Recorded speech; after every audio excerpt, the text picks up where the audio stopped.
Hi guys, welcome to moneyHOP's Q&A session. This time we are featuring Katherine Ernst Mehta. She is the CEO and founder of Edvanta Consulting based in New Delhi. So she has been an active consultant who has sent thousands of international students abroad to various universities in UK, Singapore, Indonesia. So we are not making you wait more. Let's get started. So the first question, what are the top 3 countries students choose for their higher education and why? Sure. So it's quite interesting because this has been, and especially in the past few years, has become very dynamic and continues to change. Traditionally, it would have been largely US, UK, Canada that were the primary destinations that students were looking at because, the reputation of the educational institutions there, the perceived value for money that students would get in terms of the value of the degree, the work placements, the salaries that they would get afterwards. But lately, we're seeing a bit of a shakeup, I think, in that sort of global order. In part because of shifting economic trends, recessions, inflation, also because of visa, work visa or work permits, and the ability for a student to easily stay on and work afterwards. So as a result, I'd say that while students are still looking at these destinations, they are also adding more to the mix. And increasingly, what we've been seeing is interest in newer destinations like Europe, like New Zealand, like the Middle East, and to an extent, even students from India looking at remaining in India with the emergence of newer institutions. So students are taking all of this into consideration and adding, I think, more destinations based on, what looks most promising in terms of the future outcomes post their degree. Katherine, that was very insightful. Let's go into the second question.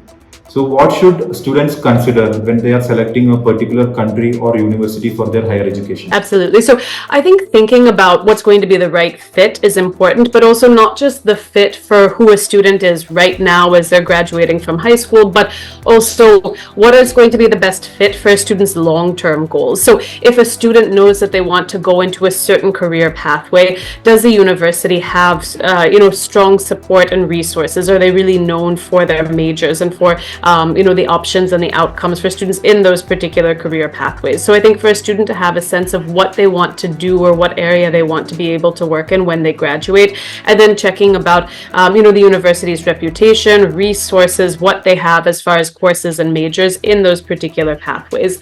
I think also thinking about, what kind of support does the university offer, especially when it comes to post-graduation outcomes. So how are they supporting students in terms of job placements, building a network, finding internships? So a student has that as a stepping stones once they graduate. And then finally, what is student life going to be like? Because some students, I think, are very well suited to large urban areas. They like a lot of excitement and a lot of action. Other students are better suited to kind of smaller, quiet, more close-knit campuses. So, and some students like a really active student body and student life. Other students are quite okay for it to have a largely academic focus. So a lot of it is about students knowing and finding the right fit, both for who they are, but also for their long-term goals. Thank you. So Katherine, let's go into the third question. So what are the various financial challenges students face while they are studying abroad and how they manage it effectively? Yes, yeah. So I think that some of the biggest challenges that students can face is just the day-to-day money management. For many of them, it's the first time that they're really having to think about keeping a budget, using that, how are they going to maintain and pay for things like their daily food, their rent if they have an apartment, or if they're staying in a hostel where they're covering the expenses, their travel to and from campus or other things. So, and even, they're socializing, their entertainment outside of school. So for a lot of them, this is the first time that they've really had a budget that they need to work with, and in that budget then maybe based on what is the exchange rate, how much is that going to translate to, and so that act of money management can take time for students to work out. I think the other thing too is the unforeseen expenses that they might not have anticipated, whether it's an emergency or just not having a sense of what the cost of living really is. So I think to address both of those, one is to make sure that there is an emergency fund available. Students and families should have planned for that, but also for students to try to do what they can beforehand around money management. So maybe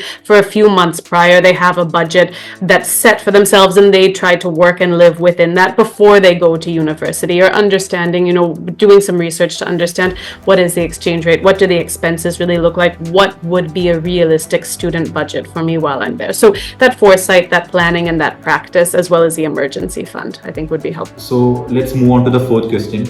So it is about cross-border solution and how important it is that an international student should know about the cross-border solution before they leave the country.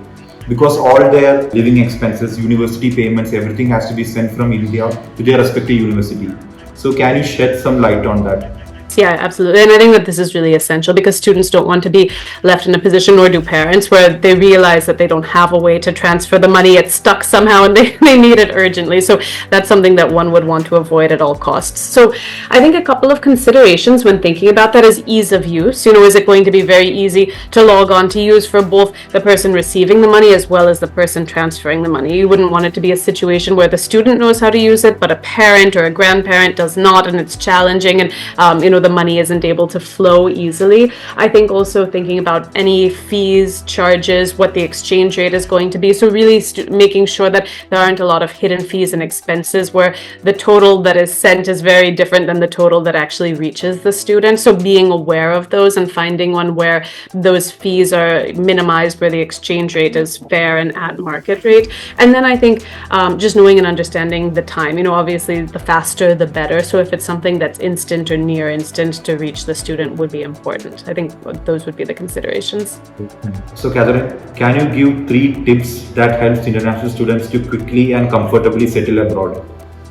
Yes. So I think the 3 tips would be: 1, you start your settling in before you even get there. So don't wait until you've landed to start to do your research. So research the location, find out, look at some maps, understand the geography, understand the different public transportation centers, systems, understand, where can you go for dinner, what are the student hotspots. So start to do that research before. If you're not conversant in the language, start to pick up a little bit. That will help a lot. And I think try to connect with mentors, current students, or students who have studied in that place before to get their advice and tips and feedback, because I think that all of that pre-work can be done, and that can make it so much easier when a student lands and on ground. And then of course when you're there, second tip is then jump in right away, rather than saying I'll just stay in my room and I'll study. Put yourself out there, go explore the city or the new place, meet new people. That's going to be another really important way to settle in. So I think that research, building connections, and then once you're there, you hit the ground running. Thanks, Katherine. It was very nice talking with you. It was a very insightful session, and I believe the ideas you shared will help our international student community. So glad. I'm glad that it went off well. It was very seamless from my side as well. It was very easy. Thanks a lot. Sure. Thanks for all. Thank you. Have a nice day. Thanks. Take You care. too.